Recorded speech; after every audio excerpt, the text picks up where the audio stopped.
Baru-baru ini saya akan mesyuarat dengan Pegawai Daerah Hulu Selangor. Kita bincang, memang ada banyak kampung orang asli masih belum digazetkan ataupun diwarta sebagai kampung orang asli. Usaha saya akan teruskan. Mungkin kita melihat apabila kita mengangkat perkara ini satu jawatan kuasa tinggi, tetapi di bawah naungan saya tetap akan membantu dan mengusaha untuk mendapatkan tanah-tanah yang sepatutnya dimiliki oleh kaum orang asli. Sebab bukan senang. Saya tahu pegawai daerah kita Encik Yunas akan beritahu, bukan senang. Banyak berlaku penindihan, pertindihan dan sebagainya. Tapi sebagai rakan kawan saya yang berusaha, Tuan Anis sentiasa berganding bahu dengan saya dalam hal ini. Dia memberi idea berdas kepada saya supaya saya tidak mungkin buat apa-apa kesilapan dalam sebarang keputusan. Kita bekerjasama demi kebaikan orang asli. Dan untuk orang asli pula, saya ingin beritahu di negeri kita ada sebanyak 74 kampung yang telah didaftar. Saya rasa kalau kita pergi mendalam sedikit, mungkin angka itu akan bertambah.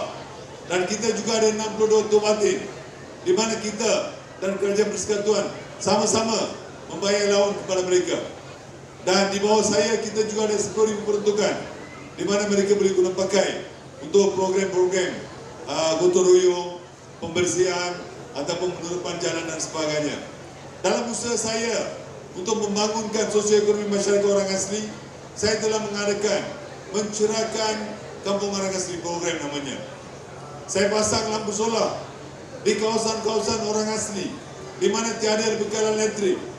Tidak alasan lagi untuk kita semua di negeri Selangor, sebab kita ada teknologi baru, kita ada lampu solar. Sebab itu saya telah mensyaratkan kepada UPN, kita tambahkan bajet sedikit supaya kawasan-kawasan kampung dalam yang tidak mempunyai bekalan elektrik, kita membekalkan lampu solar supaya anak-anak kita, anak-anak orang asli kita boleh pergi sekolah pagi-pagi dengan begitu selamat dan sebagainya. Usaha saya walaupun sikit, tapi dia membawa satu makna yang lebih besar. Tujuan saya ingin beritahu hari ini adalah supaya mama-mama, ina-ina dan juga tobatin, jangan lupa pendidikan adalah satu benda yang sangat-sangat penting dalam kehidupan semua insan dalam dunia ini. Saya pohon sekali lagi, tobatin mengambil intibah supaya anak-anak orang asli wajib pergi sekolah. Boleh atau tidak? Boleh atau tidak? Tolong kita pastikan anak-anak kita, apa jua susah keadaan dan sebagainya, wajib hantar mereka ke pergi sekolah.